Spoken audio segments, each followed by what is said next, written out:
रामाय रामभद्राय रामचंद्राय वेधसे रघुनाथाय नाथाय सीताया पतये नमः। रामचंद्र आपल्या अनुजासह विश्वामित्रांबरोबर यज्ञ रक्षणासाठी गेले।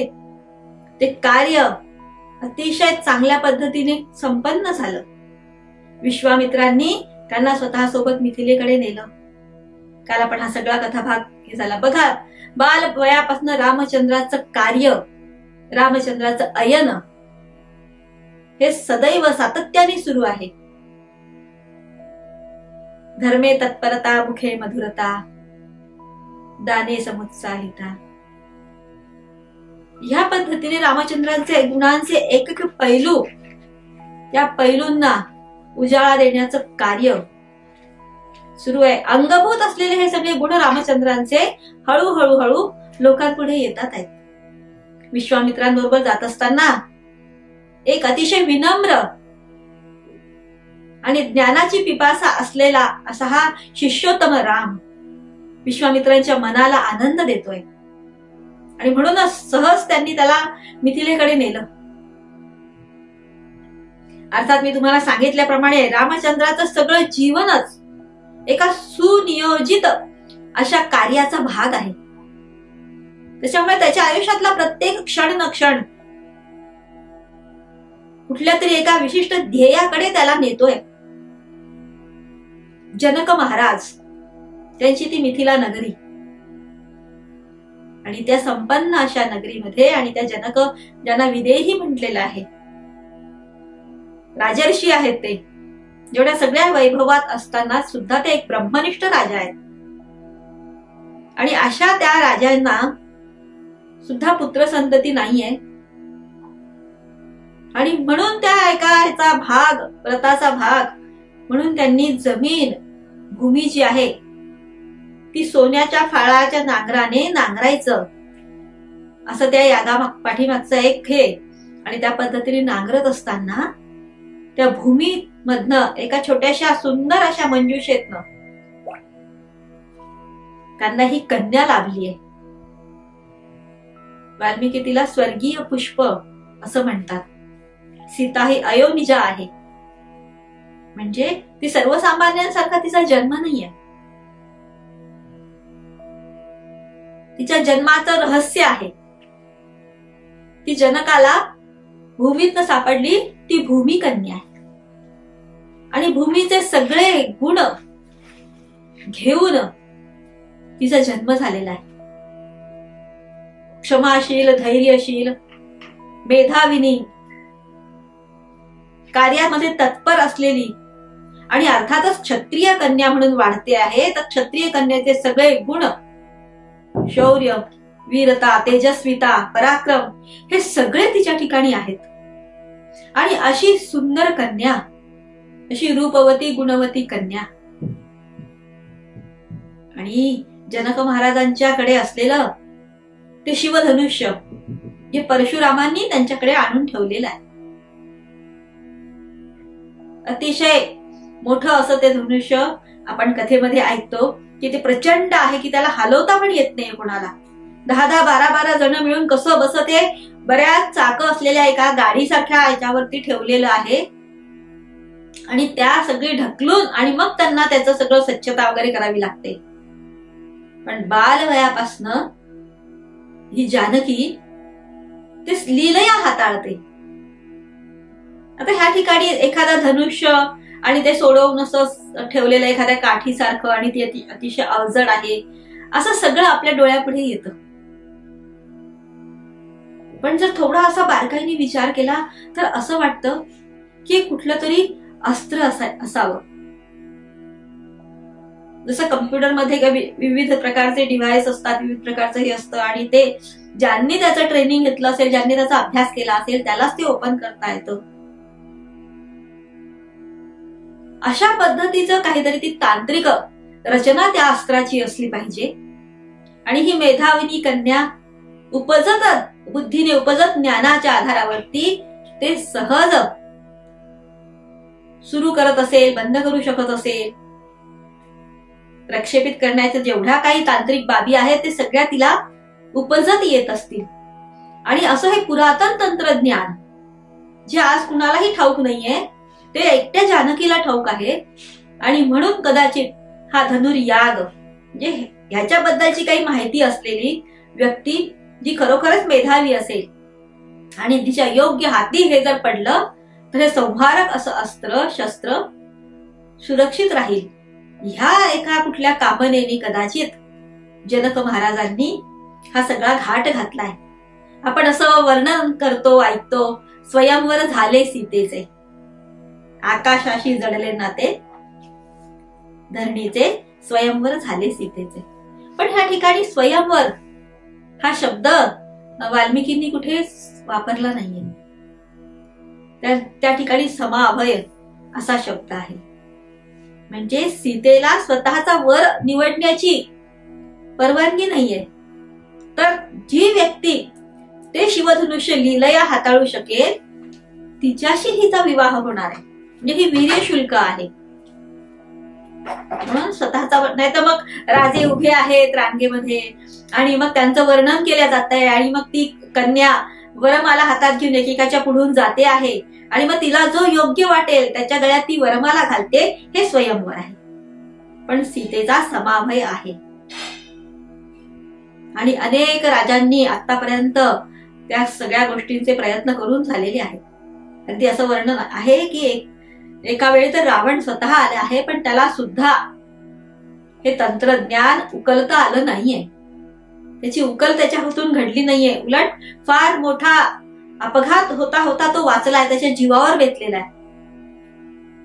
आणि मग अनायासे विश्वामित्र ह्या 2 किशोरांना घेऊन तिथे आले आणि रामचंद्रांना पण उत्सुकता आहे की ते बघावं तरी कसं आहे. आणि त्यांनी अनुज्ञा मागितली विश्वामित्रांची.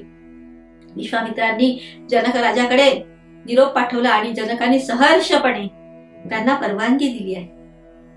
आणि ते बघायला गेलेले असताना त्या यज्ञ मंडपात ते यागाच्या ठिकाणी ते धनुष्य ठेवलं होतं, सुशोभित करून ठेवलेलं, त्याची पूजा अर्चा झालेली. आणि ते बघता बघता रामचंद्रांना असं वाटलं की प्रयत्न करावा का. आणि त्यांनी विश्वामित्रांना आणि तिथे उपस्थित असलेल्या जनकारींना विचारलं की मी प्रयत्न करू का. आणि सगळ्यांना असं वाटलं की हा कालचं पोर खरं काय करेल.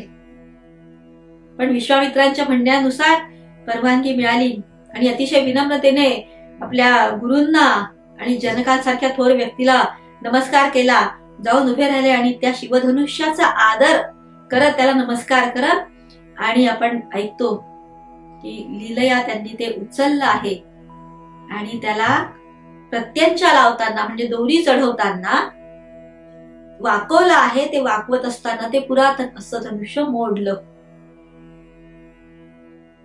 म्हणजे कुठेतरी हे झालं आणि प्रचंड असा ध्वनी करत ते दुभंगलेलं धनुष्य बघितल्यावरती सगळीकडे आनंदाच्या लहरी उसळल्या आहेत. जनकाला विशेष आनंद झालेला आहे आणि विश्वामित्रांना आपला हा सगळा खटाटोप सार्थकी लागल्यासारखं वाटलं असणार आहे.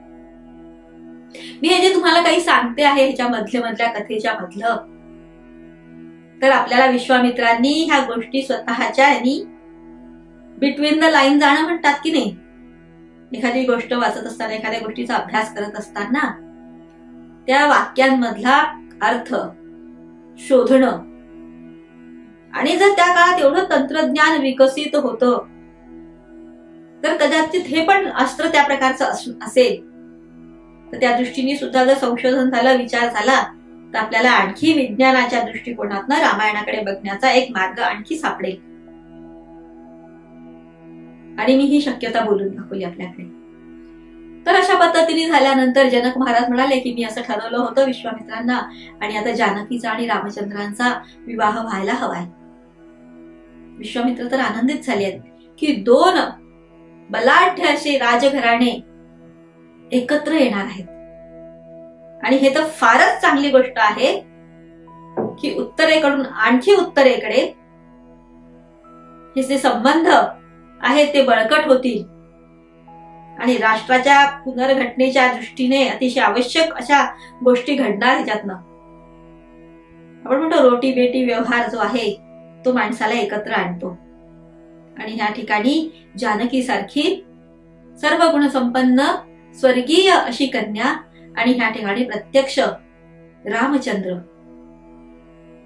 आणि रामचंद्र मात्र म्हणतात आहेत की मी काही स्वतंत्र नाहीये. माझे पिताजी, माझे गुरु, माझे सगळे आप्तस्वकीय अयोध्येत आहेत. त्या मोठ्या माणसांना विचारल्याशिवाय मी निर्णय कसा देऊ?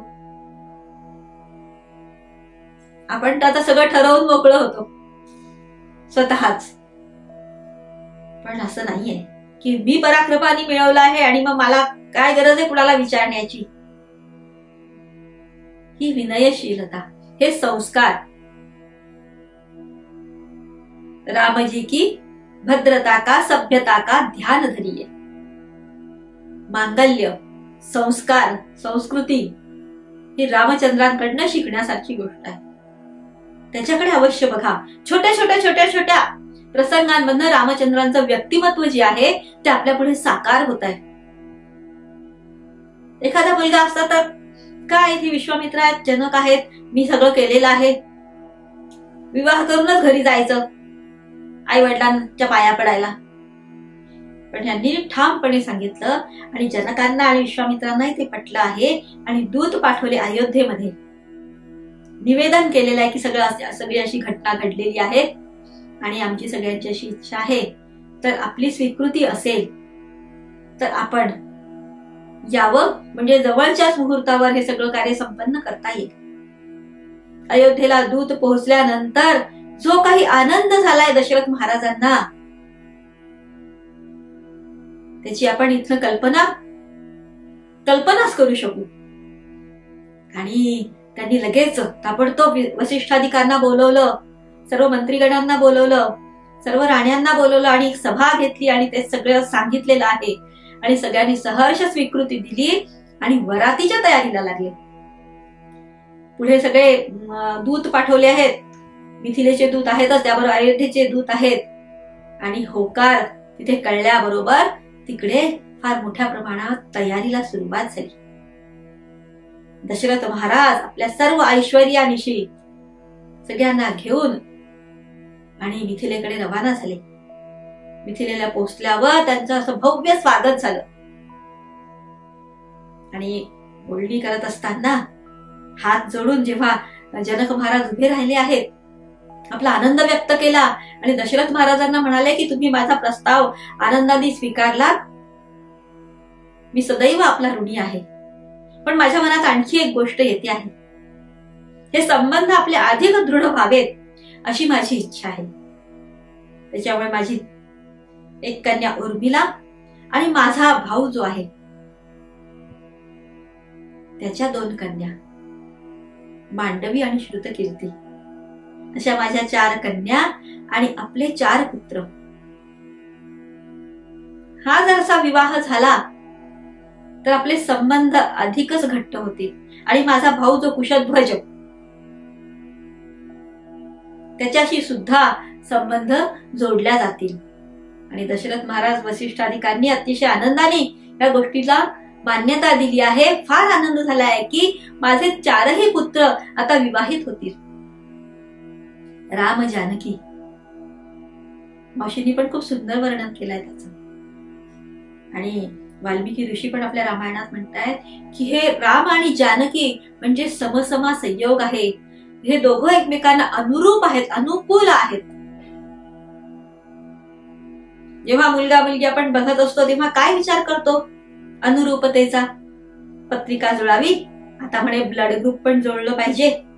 मग दोघांचा जे काही व्यवसाय आहे, जे काही नोकरी धंदा आहे, तो सुद्धा एकमेकांना पूरक हे असला पाहिजे. की मी आयटीतला आहे इंजिनियर, तर ही पण आयटीतलीच पाहिजे. ती म्हणते मी जर डॉक्टर झालेले आहे, MBBS आहे, तर हा आयुर्वेदिक डॉक्टर नको मला. घरी सासू सासरे आहेत का? किती लोक आहेत? ह्या आपल्या कल्पना आहेत. पण रामचंद्रांच्या आणि सीतेच्या दृष्टीने ही कल्पना स्पष्ट करत असताना मावशी खूप सुंदर वर्णन करतात की मुलगा आणि मुलगी, स्त्री पुरुष हे दोघे अर्धे अर्धे अंग आहेत आणि विवाह संस्था त्या 2 अर्ध्यांना पूर्णत्व देते. आणि ते पुरवण्यातनं प्रदान कसं केलं जातं, तर ह्याच्यातले काही गुण, हिच्यातले काही गुण, ह्याच्यातले काही दोष, हिच्यातले काही दोष, हे परस्पर एकमेकांना सांभाळून आणि पूर्णता प्राप्त करून देणं. एक स्त्री म्हणूनचे निसर्गदत्त जे गुण असतात ते स्त्रीमध्ये असतात आणि पुरुष म्हणूनचे गुण असतात ते, आणि ह्या दोघांचा समसमा संयोग आणि स्वतःचे म्हणून जे काही गुणदोष असतात ते अधिकते, सरते, न्यूनते, पुरते, असं करून दोन जीव एकत्र येतात.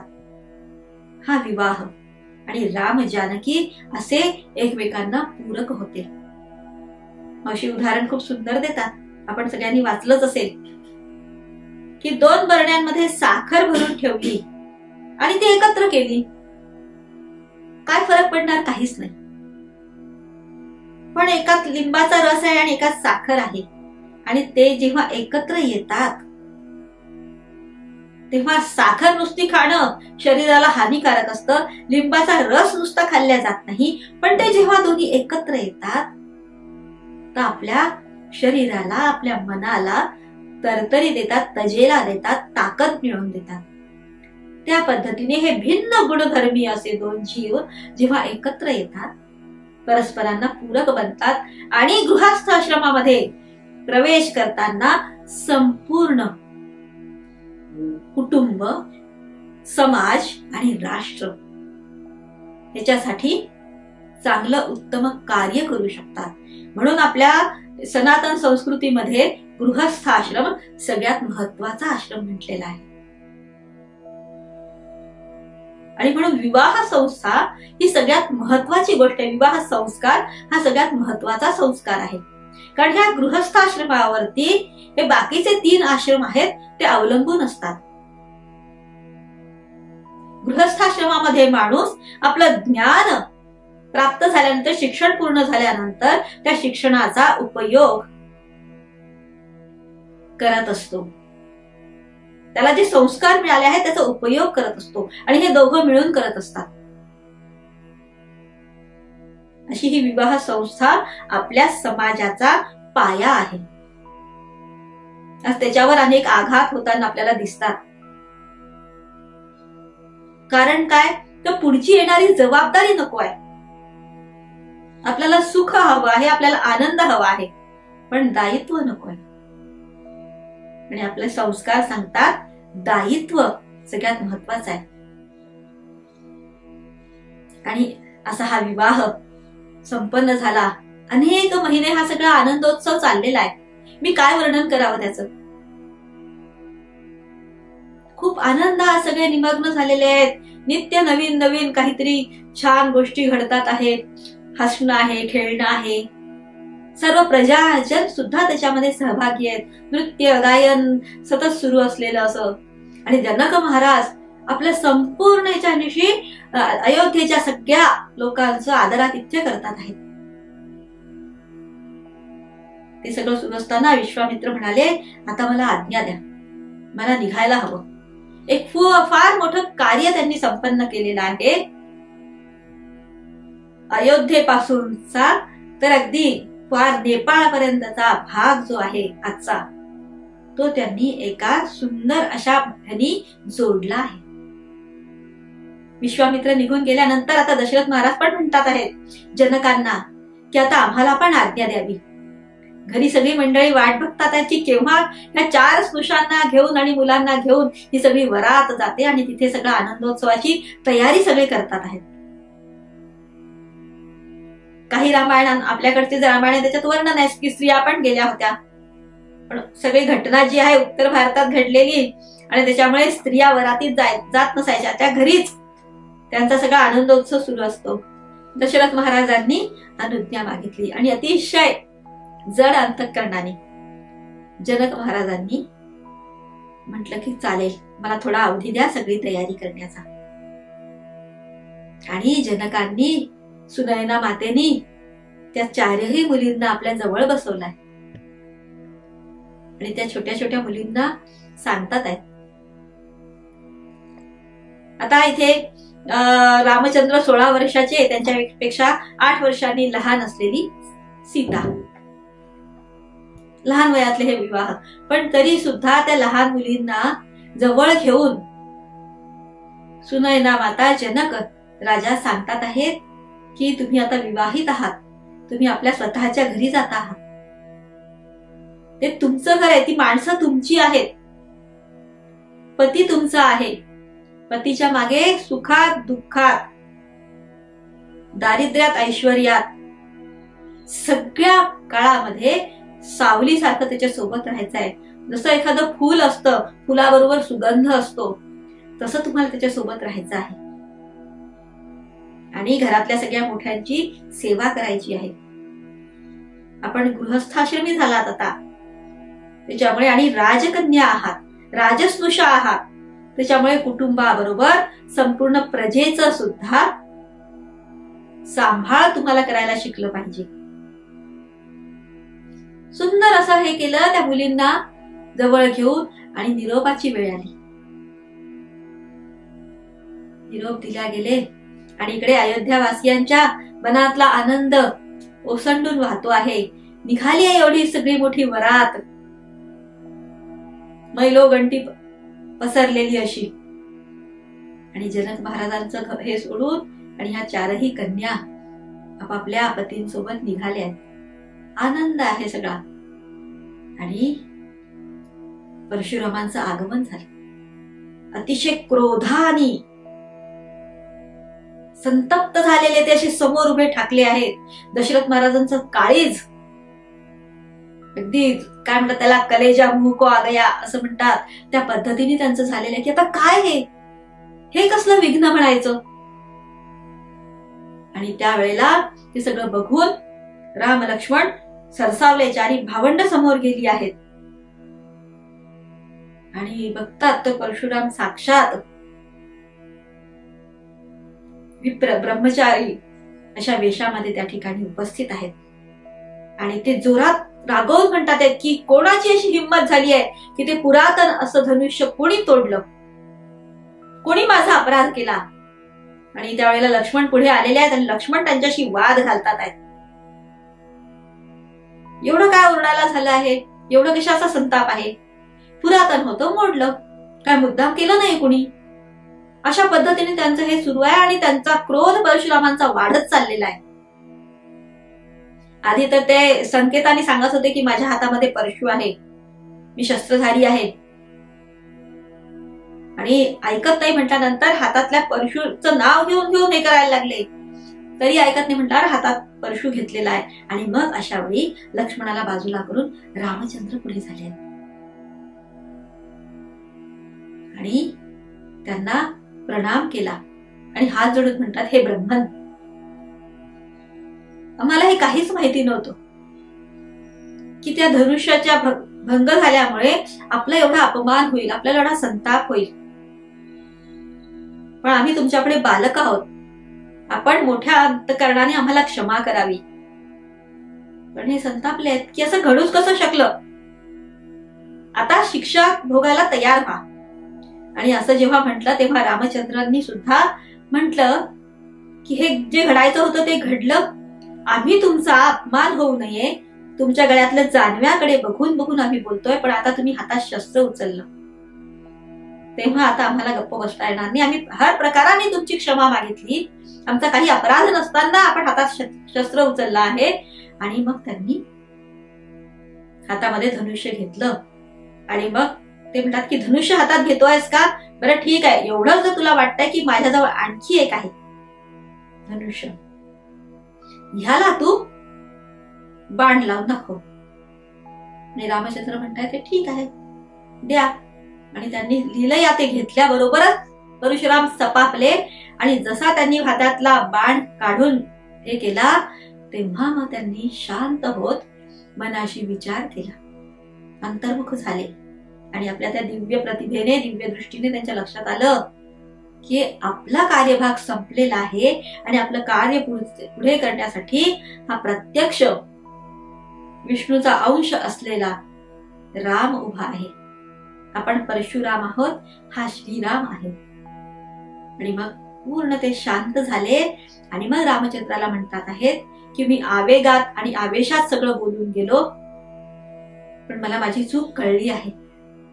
त्याच्यामुळे आता आपण अगदी शांत मनाने पुढे जा आणि मी सुद्धा तपश्चर्या करायला महेंद्र पर्वतावरती निघून जातो. रामचंद्र म्हणतायत, थांबा आता. आतापर्यंत आम्ही आपल्याला विनवत होतो, पण आपणच माझ्या हातामध्ये शस्त्र दिलं आणि मी एक वचनी एक बाणी आहे आणि आता एक पत्नीव्रती आहे.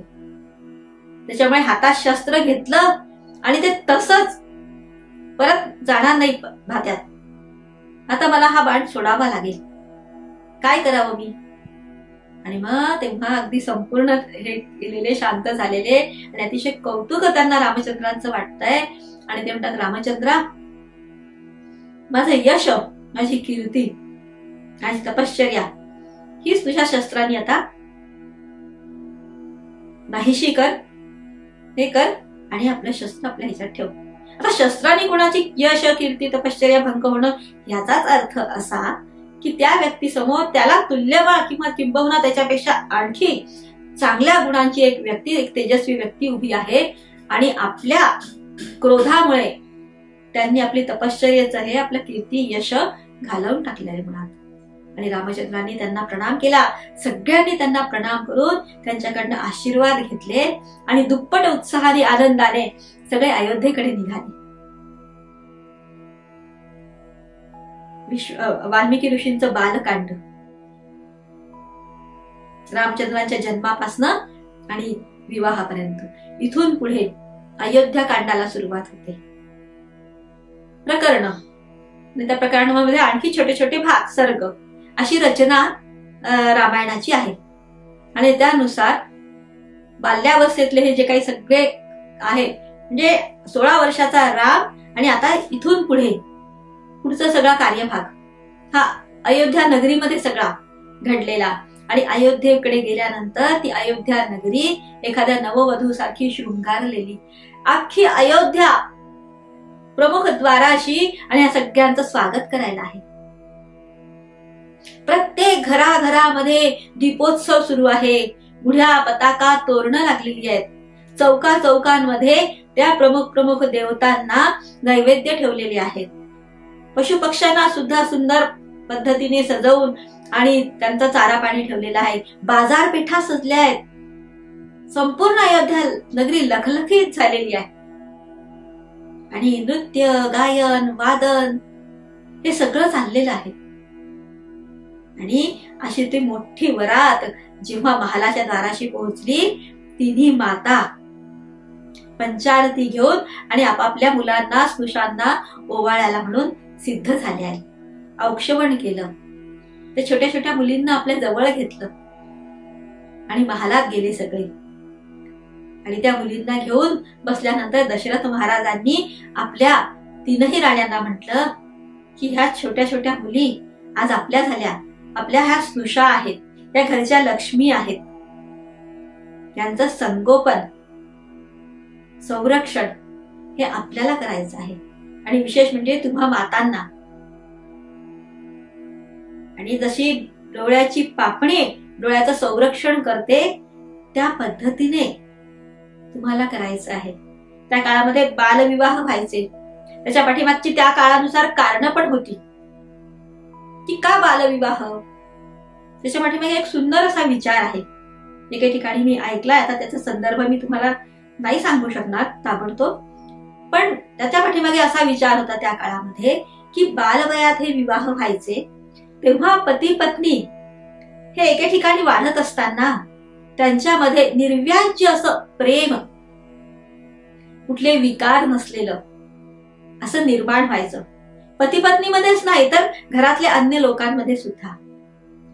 बरं, आपल्याला असं वाटतं एकदा आल्या की तिथे डांबून ठेवल्या, माहेरी सतत जाणं येणं त्या मुलींचं असायचं.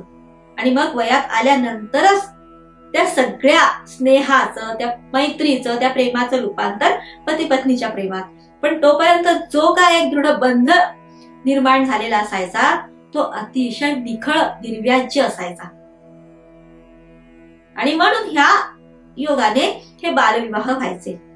आता आपण बघतो खूप उशिरा, फार मोठं झाल्यानंतर आणि सगळे संस्कार पक्के दृढ झाले विचार पक्के झाले आणि मग विवाह होतात. आणि अजूनही आपण त्या जुन्या पद्धतीने मुलीने नवीन घरात येऊन आणि ते सगळं पटापट स्वीकारावं, त्या साच्यामध्ये तिने हे व्हावं असा आपला विचार असतो. पण असं होत नाही, कारण तोपर्यंत मडकं पक्क झालेलं असतं.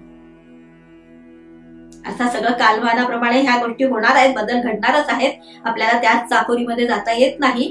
पण एक जाता जाता हा विचार सांगितला, काय त्या पाठीमागे अशा भावना असायच्या, असा विचार असायचा.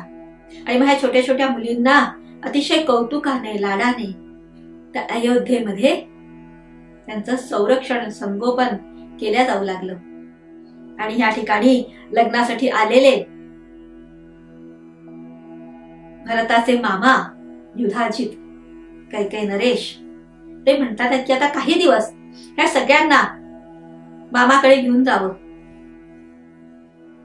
नेहमीची त्यांची पद्धत असणार आहे की सगळी चारही भावंड मामाकडे, म्हणजे कुठे युधाजित मामाकडे जाणार. पण आता दशरथ म्हणतात आहेत की असं झालंय की हे राम लक्ष्मण खूप दिवस अयोध्येत नाहीतच आहेत, त्याच्यामुळे आता ह्यांना थोडं राहू द्या.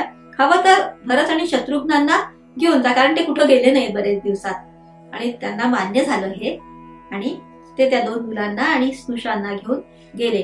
आणि अयोध्येमध्ये राम लक्ष्मणासह सगळे राहतात आहेत.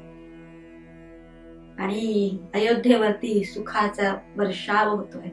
रामचंद्रांचं जीवन, त्यांचं जेव्हा आपण बघतो की पहाटे उठल्यापासून तर रात्री झोपेपर्यंतचं जीवन जे एका आदर्श पुत्राचं जीवन आहे, एका आदर्श भावाचं जीवन आहे, एका आदर्श पतीचं जीवन आहे. आणि त्याच्यापेक्षाही जास्त एका आदर्श अशा क्षत्रिय राजपुत्राचं जीवन आहे. वर्णन आहे की रामचंद्र सदैव आपल्या प्रजाजनांच्या सहवासात असायचे. त्यांना प्रत्येक व्यक्ती न व्यक्ती, प्रत्येक घर न घर ठाऊक होतं. आणि त्या घरातल्या प्रत्येक व्यक्तीला हा आपल्या घरातला कर्ता पुरुष आहे, कर्ता मुलगा आहे. एक स्नेहळ, विनम्र, कर्तव्य तत्पर असा ज्या घरातला एक मुलगा असतो ना, त्या पद्धतीने प्रत्येक घरातल्या व्यक्तीला वाटायचं की हा आपलाच मुलगा आहे. असं त्यांनी स्नेहाचं, प्रेमाचं वातावरण त्या अयोध्येमध्ये निर्माण केलंय. रामचंद्रा वाचून लोकांच्या ओठावरती दुसरे शब्द नाहीत. आणि असा हा राम प्रजेमध्ये मिसळून गेलाय. आणि असं घडता घडता आणि मग दशरथ महाराजांना पण वाटायला लागलं की आता पुरे, कारण संस्कार तेच आहेत की सगळं ऐश्वर्य मिळालेलं एका क्षणात पुढच्या पिढीला सोपवायचं आणि आपण बाजूला व्हायचं. त्याच्याही मनात विचार यायला लागला, आता खूप झालं. आता रामचंद्र सुद्धा कर्ता झालेला आहे, प्रजाजनांचं त्याच्यावरती प्रेम आहे,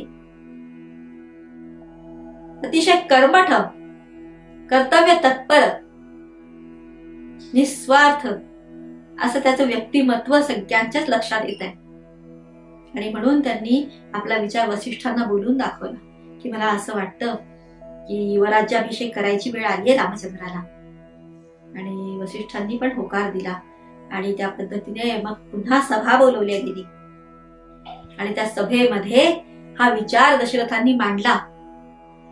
त्यांच्या तोंडून हा विचार बाहेर आल्याबरोबर समस्त प्रजाजनांनी, सगळ्या सरदारांनी, सगळ्या मांडलिक राजांनी कमलपुष्पासारखी अशी आपल्या हातांची हे केली, मस्तकाला लावून आणि साधुवाद दिला. आणि प्रत्येकाने रामचंद्रांचा सहर्ष युवराज म्हणून स्वीकार केला. दशरथ महाराजांनी गंमत केली सगळ्यांची. ते म्हणतात आहेत की मी इतकी वर्ष आपली अगदी सर्वस्वानी सेवा केली, मी कुठे कमी पडलो का आपल्या सेवेत? नाही, आपण पितृतुल्य आहात आम्हाला. मग एका क्षणात मी बाजूला जातो म्हटल्यानंतर रामचंद्रांचा हे केल्यावर आपण क्षणार्धात तयार झालात. तेव्हा म्हणतात की दशरथ महाराज, आम्हा सगळ्यांना ठाऊक आहे आपल्या मनात हा विचार काय आला. आणि आमच्यासाठी राम हा अतिशय जवळचा आमचा आप्त आहे अशी आमची भावना आहे. आणि खूप आनंद झाला दशरथ महाराजांना की खरंच माझा हा ज्येष्ठ पुत्र हा त्याच योग्यतेचा आहे आणि मग विचारणा सगळी मंत्रणा केल्यानंतर ऋषीगणांनी सांगितलं आहे की फार जवळचाच मुहूर्त धरावा लागेल, उद्याचाच. हे ऐकताना आपल्याला फार आश्चर्य वाटतं की हे असं कसं पटापट सगळं घडतंय. पण ह्या घडण्याच्या पाठीमागचं आपल्या सगळ्यांना आधीचं जे आहे घटनाक्रम तो माहिती आहे, रामाच्या जन्मापासूनचा. आणि हे सगळं करायचं आहे तर कालापव्यय फार व्हायला नको. आणि आपण बघतो की जेव्हा एखादा राजा एखादा विवाह करून येतो तर ती एखादी राजकन्या असते, एखाद्या कुठल्या राजाची लाडकी कन्या, आणि तिच्या बरोबर तिचं सगळं जे काय म्हणून असेल, तिचे संस्कार असतील, तिच्याबरोबर येणारे तिच्या लोक असतील, काही दास दासी, काही आप्तस्वकीय, आणि मग त्या राज्याच्या लोकसंख्येमध्ये विशिष्ट असे राजकीय गट तयार होतात. त्यांचा एक विशिष्ट दबाव असतो. आणि जेव्हा काही मोठे निर्णय घ्यायचे असतात आणि त्याच्या पाठीमागे काही वाटेकरी आहेत असा हे असतो, तेव्हा राजाला आणि मंत्रीगणांना फार विचारपूर्वक पावलं टाकावी लागतात. आणि म्हणून दशरथ महाराजांना कुठेतरी असं हे आहे की कदाचित काही विघ्न येईल का.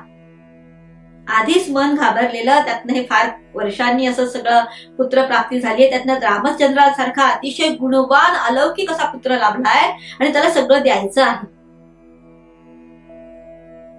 म्हणून सगळी घाई गडबड आहे दशरथ महाराजांची. या ठिकाणी त्यांनी ना जनकांना आमंत्रित केलं करायचा विचार केला, ना युधाजितांना आमंत्रित करायचा विचार केला, ना काशी नरेशांना, ना विदर्भ नरेश, कुणालाच निर्णय घेऊन टाकला आपल्या प्रजाजनांच्या बरोबर. आणि काही ठिकाणी असं वर्णन आहे की हे सगळं चालू असताना रामचंद्रांना युवराज्याभिषेक होणार, मग आपलं पुढचं सगळं कसं काय. प्रत्यक्ष वसिष्ठ आणि रामचंद्रांचं एका ठिकाणी हे आहे की ते म्हणतात की जे काही घडेल ते योग्यच घडणार आहे, निश्चिंत असावं. त्याच्यामुळे दोन वेगवेगळ्या हे इथे सुरू आहे. दशरथ महाराजांची घाई आहे रामचंद्रांना युवराज्याभिषेक करायचा, प्रजाजनांना घाई आहे रामचंद्रांना युवराज्याभिषेक व्हावा. पण एक हे असे आहे की ज्यांना असं वाटतं की रामचंद्रांचा राज्याभिषेक झाला तर पुढचं सगळं कसं व्हायचं. पण वाल्मिकी कुठेच स्पष्ट बोलत नाहीत बरं. आणि झालं, बातमी बाहेर फुटली आणि सगळ्या जनतेमध्ये हर्षोल्लास. रामचंद्रांना बोलवलं आहे. रामचंद्रांना वसिष्ठांनी काही गोष्टी सांगितल्या की उद्या तुला युवराज्याभिषेक व्हायचा आहे, तुला आणि जानकीला. तुम्हाला आज काही व्रत, काही अनुष्ठान करावे लागतील आणि सगळ्यात महत्वाचं म्हणजे तुझी सुरक्षा वाढवावी लागेल. तुझ्या भोवती तुझे अंतरंग मित्र, संरक्षक असे ठेव तुझ्या महालात. अंतर्भागामध्ये बाहेर अयोध्येचे काही संरक्षक असतील आणि आता बाहेर जाता येता रथाशिवाय जायचं नाही. तुझ्या बरोबर 4 रक्षक कायम असतील आणि छत्र असेल. आणि काही अनुष्ठान करण्यासाठी पुरोहितांना त्यांच्या महाली पाठवलं. आणि अशा पद्धतीने रामचंद्रांना दशरथ महाराजांनी वसिष्ठाधिकांनी सांगितलं. सुमंत्र त्यांच्या बरोबर कायम त्यांच्या महालापर्यंत आहेत. ती सगळी तयारी झालेली आहे. सीता आणि यांना मंगल स्नान, मंगल वस्त्र, अलंकार ह्या सगळ्या गोष्टींची तिथे तयारी चाललेली. आणि कौसल्या मातेला हे जेव्हा कळलं अतिशय आनंद झाला. ती म्हणते किती व्रत वैकल्य केली असतील मी या गोष्टीसाठी. एक तिथे स्त्रीचा म्हणून असं एक जे असतात की 3 राण्यांमधली सगळ्यात मोठी. पण सगळं काय जे चालतं आहे ते धाकटीचं चाललेलं आहे. कैकेयी अतिशय प्रिय आहे दशरथांना आणि कैकेयी सुद्धा अतिशय गुणवान आहे, शूर आहे, पराक्रमी आहे, राजकारणपटू आहे. आणि त्यामुळे राजकारणामध्ये तिचा सहभाग जास्त आहे. अनेक गोष्टींची मंत्रणा होत असताना ती तिथे नेहमी हजर असते. आणि म्हणून कौसल्या माता कुठेतरी या ह्याच्यातनं वर्तुळातनं बाहेर फेकल्यासारखी झाली आहे. आणि आज जेव्हा तिला कळलंय की माझ्या पुत्राला युवराज्याभिषेक होतो आहे, त्या मातेचं मन असं भरून पावलेलं आहे. आणि तिने जे काही व्रत वैकल्य नवस सायास केले होते त्याच्या उद्यापनासाठी तिने पुरोहितांना आमंत्रित केलेला आहे. अतिशय सात्विक आहे कौसल्या माता. तिने त्रिकाळ स्नान, संध्या, जप, तप, दान, धर्म ह्याच्यामध्ये तिचा दिवस संपतो. 3 राण्यांचा विचाराल तर सुमित्रा जी आहे अतिशय नावासारखी सौमित्र आहे. सगळ्यांची मैत्री, सगळ्यांचा आदर, सगळ्यांचं कार्य करणं, सतत कार्यरत, सतत कर्मरत आणि अतिशय सगळ्यांची मनं राखणारी. तिच्या पुत्रांनाही तिने तसंच घडवलेलं आहे. आणि कैकेयीचं तर आपल्याला माहितीच आहे, रूपसंपन्न तरुण आहे आणि अतिशय गुणवान आहे आणि मुख्य म्हणजे दशरथ महाराजांची लाडकी आहे. असा हा सगळा अयोध्येतला हे आहे. आणि दशरथ महाराज हे सगळं करून आता म्हणतात की सगळ्यात शेवटी आपण कैकेयीला सांगू, कारण कैकेयीला राम अतिशय प्रिय आहे. रामाशिवाय, राम ह्या शब्दाशिवाय तिच्या मुखातनं दुसऱ्या कोणाचं नाव येत नाही पटकन. सगळं काही जे असेल ते रामासाठी. आणि हे तसे निर्धास्त आहेत की कैकेयीला काही वाटणार नाही त्या गोष्टीचं, आणि सगळ्यात शेवटी सांगितलं तरी काही हरकत नाही. तसा विचार केला तर त्यांना कौशल्याच्या महाली गेले ना सुमित्रेच्या महाली गेले, कुणाच्याच नाही. हे सगळं आटोपल्यानंतरच त्यांनी कैकेयीच्या महालाकडे ते गेलेले आहेत.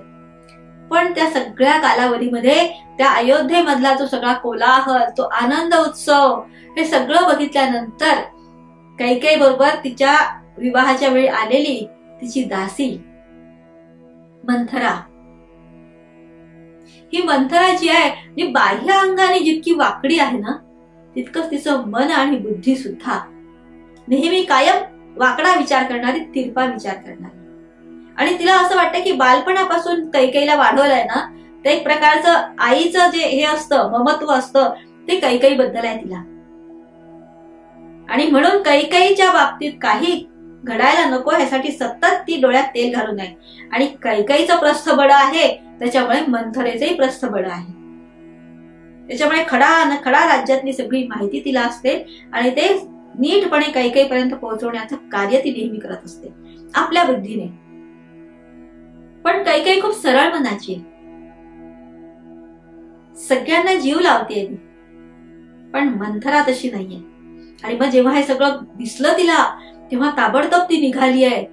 आणि तिच्या लक्षात आहे सगळ्या गोष्टी की लग्नाच्या वेळी दशरथ महाराजांनी युधाजिताला, आपल्याकडे नसतं काय कानपिळी, आणि मग भाऊ म्हणतो की माझ्या बहिणीचा नीट सांभाळ करा बरं भाऊजी, त्या पद्धतीचं, त्या हसता खेळता असं त्या गमतीमध्ये दशरथ महाराजांनी युधाजिताला म्हटलंय की चालेल, कैकेयीची जी पुत्र संतती असेल तिला आपण राज्यावर बसवू, काय हरकत आहे.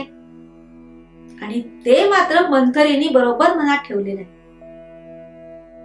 आणि तिला माहितीये एकदा जर ही राजमाता म्हणून झाली तर झालं, आतापर्यंत जसं सुखाने आपलं आयुष्य गेलं आणखी जाईल. आणि तरातरा निघाली आणि कैकेयीला जाऊन दशरथांच्या आधी तिने सगळं सांगितलं. आनंद झालाय कैकेयीला, पण हिने तिच्या मनामध्ये भरवायला सुरुवात केली. आता आपण खूप साऱ्या ह्याच्यामध्ये कली, शिरला वगैरे वगैरे असं सगळं हे करत असतो. एक भाग एक असा पण आहे की कैकेयीला हे सगळं, जर ती एवढी राजकारणामध्ये आणि एवढ्या सगळ्या मंत्रणांमध्ये प्रमुख भूमिका गाजवते आहे, तर तिच्या आड हे कुठल्याच गोष्टी नाहीये की वसिष्ठांसारखे, विश्वामित्रांसारखे ऋषी काय विचार करतायत, अश्वमेध यज्ञाच्या वेळेला काय गोष्टी झाल्या, पुत्र कामेष्टी यज्ञ कशासाठी या सगळ्या लोकांनी मिळून संपन्न केला, आणि रामचंद्राचं जीवित कर्तव्य काय आहे, विश्वामित्रांनी कशासाठी त्यांना स्वतः बरोबर नेऊन आणि एवढं सगळं अस्त्रशस्त्र संपन्न केलं आहे. तिच्यापासून लपून नसणारच ह्या गोष्टी. जरी आज दशरथ महाराज पुत्र प्रेमामुळे हे सगळं विसरले आहेत, पण कैकेयी विसरली नाही. त्याच्यामुळे हा जरी भाग सगळा सोडला की सवती मत्सर जागा केला आणि तिच्या मनामध्ये मंथरेने हे केलं, पण कैकेयी सारखी एक बुद्धिमान स्त्री हा सुद्धा विचार करूच शकते. म्हणून म्हटलं की ह्या सगळ्या घटनांच्या बिटवीन द लाईन आपण गेलं पाहिजे, तसा विचार केला पाहिजे. आणि तसा जर विचार खरंच केला असेल, वाल्मिकी मौन आहेत ह्या बाबतीमध्ये, पण काही गोष्टी आपल्यावर सोडल्या म्हटल्यानंतर आपण हा थोडा विचार केला पाहिजे की केवढा मोठा त्याग कैकेयीने केला आहे. जर असंच घडलं आहे तर ती स्वतःच्या हाताने स्वतःच पूर्ण आयुष्याला तिने काळोखी फासून घेतली. पुत्रांनी सुद्धा वैरिणी म्हणावं आणि नवऱ्याने टाकून द्यावं त्या वयामध्ये, पण तिने हे कार्य केलं. त्या काळामध्ये गोपभवन वगैरे असायचे. त्याच्या पाठीमागे फार मानसशास्त्रीय विचार आहेत की मोठ्या घरामध्ये एवढ्या ह्याच्या सगळ्या जबाबदारीच्या ह्याच्यावरती राहणाऱ्या लोकांना आपल्या मनातले जे काही विचार आहेत, भले बुरे विचार जे आपण बाहेर हे करू शकत नाही, व्यक्त करू शकत नाही, कोणावरचा राग, कोणावरचा हे, पण मनात साठून राहिलं तर ते माणसाच्या बुद्धीवरती आणि ह्याच्यावरती परिणाम करतं, शरीरावर पण परिणाम होतो त्याचा. ह्या सगळ्या भावनांचा निचरा व्हायला हवा. मग तो निचरा होणार नसेल तर मग काय उपयोग? आणि म्हणून ती कोपभवनाची व्यवस्था असायची. आपण आताही बघतो की एखाद्या संयुक्त परिवारामध्ये राहणाऱ्या लोकांना बरेचदा जे विचार करणारे असतात, जे आपल्या कर्तव्यात नीट पार पाडण्यासाठी धडपडणारे असतात, असे लोक आपल्या भावना नीटपणे व्यक्त करू शकत नाहीत आणि त्याचे मग दूरगामी परिणाम होतात. पण तेव्हा हा विचार असायचा की सगळा निचरा भावनांचा व्हायला पाहिजे, ते कोपभवन. आणि मग त्या तिने पण कोपभवनाचा आश्रय घेतला आणि दशरथ महाराजांनी जेव्हा आले त्या ठिकाणी तेव्हा त्यांना 2 वर मागून घेतले. जो की शंभरासुराशी युद्ध करताना दशरथ महाराजांना ऐन रणातनं तिने सुखरूप बाहेर काढलं. ते निखळलेलं चाक तिने स्वतःच्या बाहुबलावरती ते बसवलं आणि त्यांचं सारथ्य करत असताना त्यांना युद्धामध्ये जय मिळवून दिला. आणि अशा वेळेला प्रसन्न झालेल्या दशरथ महाराजांनी वर तिला माग म्हणाले 2 वर, पण ती म्हणाली हे माझं कर्तव्य आहे. स्त्री म्हणून तुमचं रक्षण करणं आणि तुमच्या कीर्तीचा आणि तुमच्या जयाचा विचार करणं हे माझं कर्तव्य असल्यामुळे मला हे नको, पण असू द्या, तुम्हाला हवं असेल तर बघेन मी नंतर. आणि मग त्याचा उपयोग मंथरेच्या ह्याच्यामुळे तिने केला. 2 वर मागितले. एका वराने भरताला युवराज्याभिषेक आणि दुसऱ्या वराने रामचंद्रांना 14 वर्षाचा वनवास. ह्याच्या पाठीमागे पण बघा ना किती विचार आहेत. भरताला राज्य, तिला माहिती नव्हतं का की आपला भरत, आपला मुलगा काय आहे, कुठल्या मातीचा घडलेला आहे. आणि रामचंद्राला त्याच वेळेला वनवासाला पाठवलं इथे न ठेवता, म्हणजे पुढचा मार्ग सगळा सुगम करायचा आहे. रामचंद्र जर इथेच अयोध्येचा सगळा राज्यकारभार बघत राहिला, थांबून राहिला, तर मग पुढचं कार्यासाठी त्याचं काय करायचं? हा विचार जो प्रत्येक ऋषीमुनींच्या, प्रत्येक विचारवंताच्या मनात होता, तोच विचार कैकेयीने पण केला असू शकतो. आणि तिला हे माहितीये की आपला भरत राज्यलोभी नाहीये, पण हे समस्त कार्य करायचं आहे तर रामचंद्राला इतक्या कालावधीपर्यंत बाहेर राहणं भाग आहे. पण दशरथ महाराज पुत्र प्रेमाने या ठिकाणी हतबल आहे. त्यांना ही सहनच होत नाहीये गोष्ट की माझ्या पुत्राला वनवासात. आणि अशा हतबल महाराज अर्ध बेशुद्ध अवस्थेत तिथे पडलेले, कोसळलेले आहेत आणि काहीतरी विचारायला सांगायला म्हणून सुमंत्र तिथे आले. त्यांनी ती सगळी अवस्था बघितली. तेव्हा ते महाराजांना बिरुदावली गायची पद्धत होती. अयोध्या नरेश, सूर्यवंशीय, सकळ गुणमंडित वगैरे जे काही बिरुदावली असते ती त्यांनी गायला सुरुवात केली नमस्कार करताना. तेव्हा दशरथ महाराजांनी फक्त हाताने त्यांना थांबवलं की मी त्या योग्यतेचा नाहीये. आणि मग सुमंतला कळेना काय झालं. आणि मग कैकेयीकडे बघितलंय काय झालंय. आणि मग कैकेयीने सगळं सांगितलं आणि म्हणाली की जा रामचंद्राला बोलवून आण. सुमंत्र तिथनं हल्ले नाहीयेत, कारण राजाज्ञा नाहीये.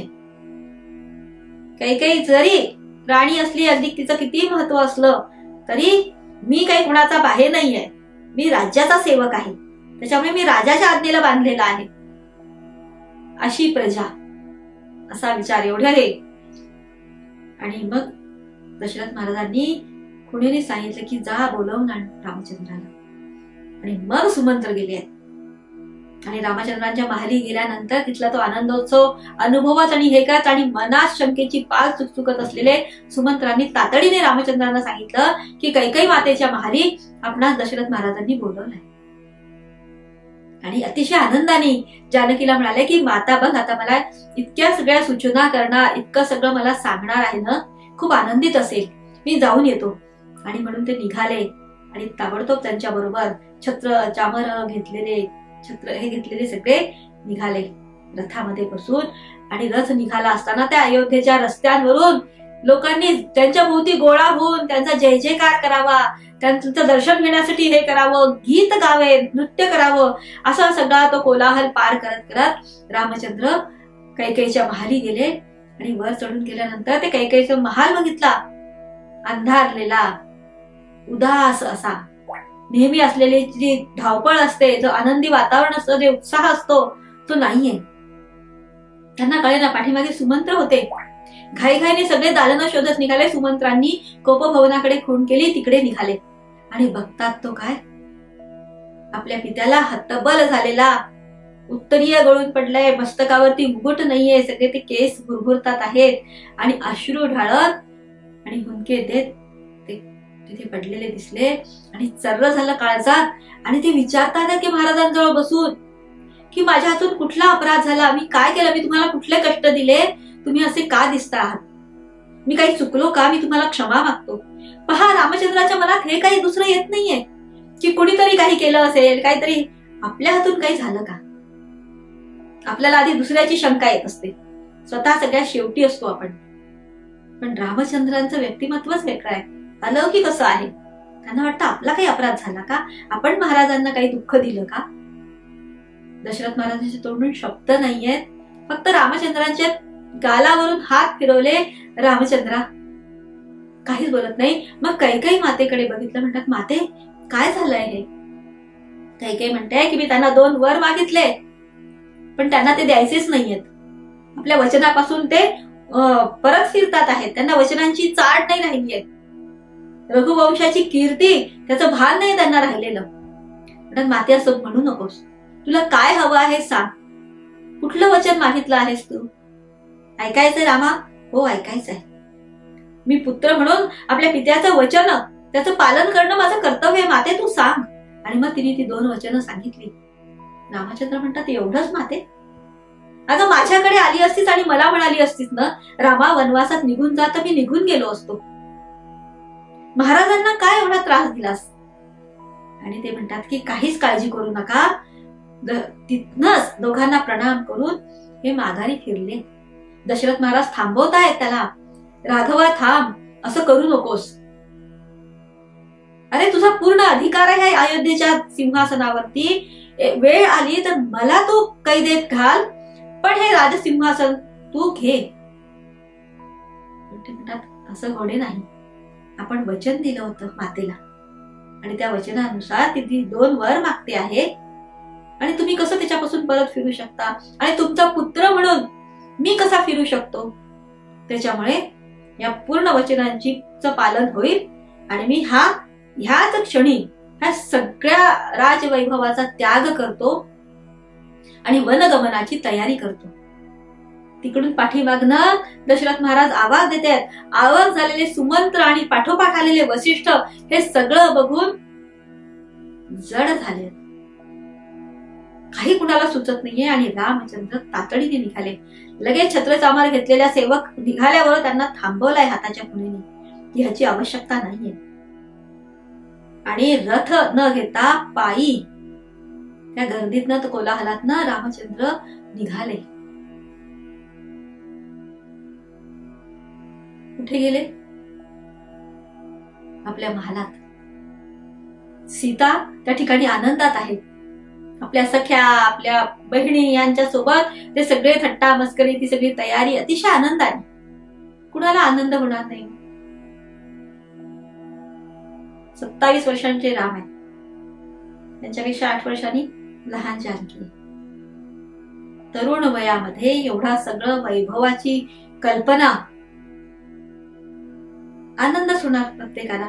पण जेव्हा तिने बघितलं रामचंद्र आपले अंगरक्षक नाही, कुठल्या प्रकारचं छत्र नाही असे येते, ती त्यांना म्हणते की हे काय आहे, तुम्हाला सांगितलं होतं ना वसिष्ठांनी की असं फिरायचं नाही. आता किती प्रहर राहिलेत, फार काही कालावधी राहिला नाहीये, आत्ता पुरोहित येतील आणि सगळं सुरू होईल.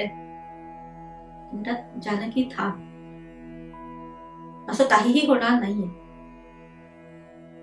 आणि तिला सगळं सांगितलं, 14 वर्षासाठी मी वनवासाला निघतो आहे, तू दशरथ महाराज माता यांची काळजी घे, भरत उद्याचा राजा आहे, त्याच्या आज्ञेत राहा, आपल्या कर्तव्यात कुठे कसूर करू नको, त्याला राग येईल असं कुठल्या प्रकारचं वर्तन तुझ्या हातून घडू नये, हे सगळं सांभाळायला तुला इथे थांबावं लागणार आहे. म्हणजे जसे राम आहेत तशीच सीता आहे, क्षणार्धात कुठलाच विचार नाही, का कसं कुठे कधी कुणी ह्या प्रश्नांना जागाच नाहीये. ती म्हणते ठीक आहे, आपण जाणार ना, तुमची सहधर्मचारिणी, तुमची अर्धांगिनी, म्हणून माझं पण कर्तव्य आहे तुमच्या बरोबर जायचं. माझ्या मातेने सांगितलं आहे की पती बरोबर कायम, जशी कायेबरोबर छाया असते, जसा फुलाबरोबर सुगंध असतो, तसं स्त्रीने असायला हवं. त्याच्यामुळे इथे राहण्याचा प्रश्न नाही. रामचंद्र परोपरीने समजूत घालतात आहे, वनात जायचं आहे, उपवनात फिरायला जाण्यासारखं नाहीये, हिंस्र श्वापद असतात, इथल्या कुठल्या सोयी तिथे नाहीयेत, कुठल्या सुविधा नाहीयेत, ऊन वारा पाऊस थंडी ह्या सगळ्यांपासून संरक्षण करणारं काही नाहीये. अनोळखी ठिकाणी अनोळखी माणसं, राक्षसांचा वावर, हे सगळं त्या ठिकाणी आहे. जानकी परोपरीने त्यांना सांगते आहे की ते सगळं काहीही असलं तरी मी पण क्षत्रिय कन्या आहे, ह्या सगळ्या प्रसंगांना कसं तोंड द्यायचं याचं शिक्षण मला पण मिळालं आहे, तसे संस्कार मला पण मिळालेले आहेत, आणि मला तुमच्यावर विश्वास आहे माझा. तरी रामचंद्र जेव्हा हो म्हणत नाहीये तेव्हा तिने शेवटचा हे काढलाय की मला आश्चर्य वाटतं, जर उद्या माझ्या वडिलांना जनक महाराजांना कळेल की तिथल्या हिंस्र शापदांच्या आणि तिथल्या परिस्थितीला घाबरून तुम्ही मला अयोध्येत ठेवलं, तर ते विचार करतील की माझ्या कन्येचा हात कुणाच्या हाती दिला मी, मला वाटलं एखाद्या शूर पुरुषाच्या हाती दिला. आणि हे सगळ्या प्रकारचे युक्तिवाद झाल्यानंतर रामचंद्रांनी सहर्ष मनाने तिला आज्ञा केली की ठीक आहे, यायचं आहे ना तुला, मग हे सगळं जे आहे वैभव हे दान करून टाक, आपल्याला इथलं काहीही न्यायचं नाही, आपण राज्य सोडतोय, राज्य सगळं वैभव सोडून जातोय. अतिशय आनंदाने सीता तयार झाली या गोष्टीला. जणू रामचंद्राने तिची परीक्षाच बघितली आणि म्हणाले मी मातेला भेटून येतो, आणि कौसल्या मातेच्या महाली गेले. आणि तिथे तर वेगळाच आनंद उत्सव सुरू आहे. अनेक नवस साया जे आतापर्यंत हे केले होते त्या सगळ्याचं उद्यापन माता करते आणि रामचंद्रासाठी त्याचे प्रसाद ठेवते आहे. आणि उद्या कसा दिसेल माझा राम, कसं हे होईल, असं सगळ्या स्वप्नरंजनामध्ये ती आहे. आणि राम दिसल्याबरोबर धावत गेली आहे, मस्तक उडवून त्याचा वग्रहण केलं, त्याच्या कपाळावरून हात फिरला, केसावरून हात फिरला, रामा रामा चल, आणि सुवर्ण मंचकाकडे घेऊन निघाली. रामचंद्राने थांबवलं, माते ऐक तरी, अगं तुला माहिती नाही, दशरथ महाराजांनी मला न दंडकारण्याचं वनाचं राज्य दिलाय आणि भरताला अयोध्येत ठेवून घेतलाय. आधी तर ते शब्द कळायलाच वेळ लागला कौसल्येला, आणि जेव्हा त्याच्या पाठीमागचं हे कळलं की मला 14 वर्ष वनात जायचंय आणि भरताला राजगादी मिळाली आहे, आणि मातेचे सगळे मनोरथांचा मनोरा धाड धाड कोसळला. एखाद्या व्यक्तीला फार उंच शिखरावरून खाली ढकलून द्यावं त्या पद्धतीनं मातेच्या हे झालेलं आहे. आणि तिथे कोसळली. मातेला सावरत असताना रामचंद्र तिची समजूत काढतात आहे. माते 14 वर्ष ग, फक्त 14 वर्षानंतर मी परत येणार आहे, आणि भरतच आहे आपला, तो तुझा किती आदर करतो, किती माया करतो, त्याच्या ह्याच्यामध्ये तू सुखात राहशील. तिला दुसरं काही सुचत नाही रामा, मला वाटलंच होतं की माझ्या आयुष्यात सुख अशी कशी येऊ शकतात, फार फार विलाप केला आहे. दशरथ महाराजांना म्हणते की तुम्ही कसा डाव साधला. एका स्त्रीच्या बायेमध्ये तिच्या ह्याच्यामध्ये गुरफटवून तुम्ही आपल्या एवढ्या सुयोग्य अशा पुत्राला त्याच्यावर तुम्ही अन्याय करू कसे धजलात. मी माझ्यावरती तुम्ही आजपर्यंत अन्याय केले, मी सहन केले, पण माझा पुत्र. ती म्हणते रामा तू जाणार आहेस ना, मला पण इथे राहायचं नाहीये, मी पण तुझ्या बरोबर येणार. आणि मग रामचंद्र स्वतः आपल्या मातेला पत्नी धर्म सांगतात आहे. माते मी तुला काय सांगू, तू माझी माता आहेस, पण ह्या ठिकाणी तू आपल्या पतीला दोष देणं, त्यांचं उणं काढणं हे कितपत योग्य आहे. आणि पती असताना तू पुत्रासोबत बाहेर जायचा विचार करतेस, हा स्त्री धर्म नाही, हा पत्नी धर्म नाही माते, तुला इथे थांबलं पाहिजे. कसं बस तेवढ्या वेळापुरती समजूत काढली आहे आणि रामचंद्र सिद्धता करतात जायची.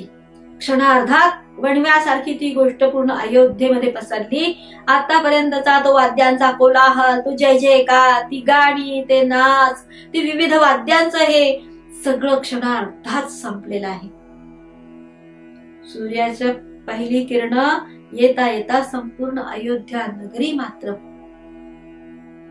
दुःखाच्या अंधारात बुडाली आहे. सर्वत्र शांतता आहे. काय घडलं, कसं घडलं, आणि रामचंद्र शांत आहे. आपल्या महाली गेले, सीतेपुढे जाऊन उभे राहिले, ती सगळं आवरून तयार आहे, सगळं सोडून दिलंय, सगळ्या गोष्टींचा दान करून टाकलेला आहे त्या दोघांनी. आणि चला, आणि दाराशी लक्ष्मण आवेगाने, आवेशाने आणि क्रोधाने थरथर कापत उभा आहे, लाल झालेला आहे. कुठल्याही क्षणी समोर कोणी येईल त्याचा शिरच्छेद करेल. रामाला म्हणतात तुम्ही असं कबूल का केलं, हा तुमचा हक्क आहे, आपला अधिकार सोडणं ही किती वाईट गोष्ट आहे. आणि अयोध्येतले सगळे नगरवासी तुमच्या बाजूला आहेत, सगळे मंत्रीगण तुमच्या बाजूला आहेत. आपण दोघं मिळून हे सगळं संपवू शकतो. चला आत्ता, आपण काय हातात बांगड्या भरल्या आहेत का. रामचंद्र म्हणतात की नाही, आपल्या पित्याने जे वचन दिलं त्याचं पालन करणं पुत्र म्हणून माझं कर्तव्य, आणि तुला सुद्धा हे काम करायचं आहे, भरताची सगळी मदत तुला करायची. म्हणतं नाही, मला तुमच्याशिवाय दुसरा विचार नाही, रामाशिवाय मला दुसरा धर्म नाही, मला तुमच्यासोबत घेऊन जा. आणि खूप हे केल्यानंतरही रामचंद्राने विचार केला की ह्याला हा इथे ठेवणं म्हणजे भरताला हा सुखाने काही करू देणार नाही. ये आणि सगळं निरोप आरोप करून ये. कुणाचा निरोप घ्यायचा, त्याला काही निरोप बिरोप घ्यायचे नाहीये. चला म्हटलं, सगळं सोडलं आणि निघाला. आपल्या पत्नीचा पण निरोप, उर्मिला ती धावत आलीये. तिचा पती तिचा निरोप घ्यायला पण गेला नाही. ती सीतेला म्हणते की सीते, पत्नी धर्माचं जे काही महत्व आहे ते आपल्याला मातांनी एकाच वेळी सांगितलं. पती सोबत कायम आपण छायेसारखं राहायचं आहे. मग असं असताना तू तुझ्या पती बरोबर जात असताना माझाही पत्नी धर्म सांगतो न ग की माझ्या पती बरोबर मी जावं, मग मी का मागे राहायचं. आणि मग सीतेने खूप सुंदर समजावून सांगितलं आहे की प्रत्येकाचा वैयक्तिक धर्म हा वेगळा असतो. आपण दोघी कुणाच्या तरी पत्नी आहोत आणि त्याच्या प्रत्येक कार्यामध्ये आपण त्याला सहाय्यभूत व्हायला हवं आहे. मी माझ्या पतीसोबत चालले आहे कारण तो पित्याचं वचन पालन करण्यासाठी त्याला आज्ञा झाली आहे म्हणून तो जातो आहे. त्याच्यामुळे त्याच्या त्या दुःखात, त्याच्या त्या सगळ्या कष्टांमध्ये मला त्याच्या सोबत राहायचं आहे. पण तुझा पती चालला आहे त्याच्या भावाची सेवा करण्यासाठी, त्याला साथ देण्यासाठी. अशा वेळेला जर तू त्या ठिकाणी असलीस तर त्याला आपलं कुठलंच कर्तव्य नीट पार पाडता येणार नाही. तुझी काळजी करायची, पत्नीची काळजी करायची का भावाची काळजी करायची, या द्वंद्वामध्ये तो अडकेल. त्याच्या धर्माचं, कुठल्याच धर्माचं तो निर्वहन नीट करणार नाही. मग अशा वेळेला आपल्या पतीचं धर्मपालनामध्ये त्याच्या सोबत राहून नाही तर त्याच्या मागे राहून तुला मदत करायची आहे. किती सूक्ष्म विचार आहेत आणि सगळे अतिशय तरुण आहेत. त्यांनी कुठल्या प्रकारची कष्ट आजपर्यंत अनुभवलेलं नाहीये आणि त्यांना वनात जायचंय कुठली साधनं न घेता. ह्या ठिकाणी मला असं वाटतं की रामराज्याचा पाया रचला गेला. किती जण या ठिकाणी बलिदान करतात आहेत बघा आपल्या सुखाचं. मग ते दशरथ महाराज असतील किंवा आपल्या डोक्यावरती फार मोठं असं हे ओझं घेऊन बसलेली कैकेयी असेल. रामसीतेचा तर काही प्रश्न नाही. तो लक्ष्मण असेल, त्याची पत्नी असेल आणि क्षणार्धात निर्णय घेऊन निघालेले रामचंद्र असतील. सगळं टाकून दिलेलं आहे. वल्कल नेसली आहेत आणि निघाले आहेत. हातात फक्त अस्त्रशस्त्र आहेत त्यांच्या. आणि दशरथ महाराजांचा निरोप घ्यायला ते दोघ जण, ते तिघही निघाले आहेत. दशरथ महाराजांच्या महाली गर्दी झाली आहे. सगळे महालातले सगळे लोक, तिन्ही राण्या आहेत, सुमंत्रासारखे सगळे मंत्री आहेत, सगळे ऋषीगण आहेत आणि कोलाहल माजलाय त्या ठिकाणी. आणि राम लक्ष्मणांना सीतेला त्या अवस्थेत बघून सगळ्यांच्या डोळ्यातनं आसवं निघाली आहेत. रामा जाऊ नकोस. फक्त एकच घोष सगळ्यांनी लावलाय की रामचंद्र आम्हाला सोडून जाऊ नकोस. आणि तू जर जाणार असशील तर आम्ही कुणीही अयोध्येत राहणार नाही. मग भरताला आणि कैकेयीला म्हणा की आता कोल्ह्या लांडग्यांच्या सोबत तुम्ही राज्य करा. तिथे कुणीही शिल्लक राहणार नाही.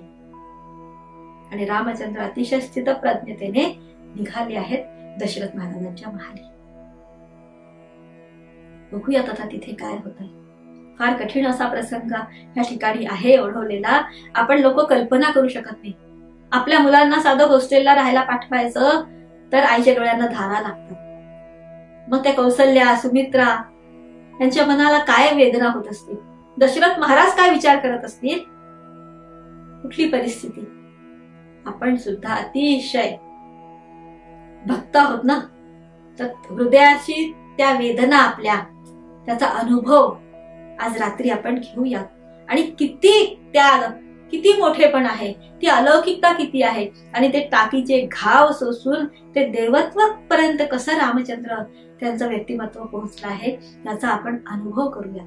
त्यांच्या वेदना एक भक्त म्हणून आपल्या वेदनेशी जेव्हा आपण जोडून बघू ना, तेव्हाच हे कळेल. त्याच्यामुळे आज रात्री आपण सगळेजण त्या भावाशी एकरूप व्हायचा प्रयत्न करू. आपल्या देवतेला समजून घ्यायचा, जाणून घ्यायचा प्रयत्न करण्यासाठी आज रात्रीचा कालावधी आपण घेऊया. त्या योगाने रामचंद्रांच्या नामस्मरणात राहूयात. आणि पुन्हा आहेच, रामाचा बोट तर सुटलेला नाहीच आहे. कारण त्यांनीच योगक्षेम वहाम्यम असं म्हटलंय, तुम्ही माझ्याकडे बोट करा, मी तुम्हाला कधीच सोडणार नाही. त्याच्यामुळे निश्चिंत राहूयात की राम आपल्याला सोडणार नाहीये. आणि निवांत त्याचं नामस्मरण करत आज इथे थांबूयात. राजाधिराज प्रभू रामचंद्र महाराज की जय. महारुद्र हनुमान की जय.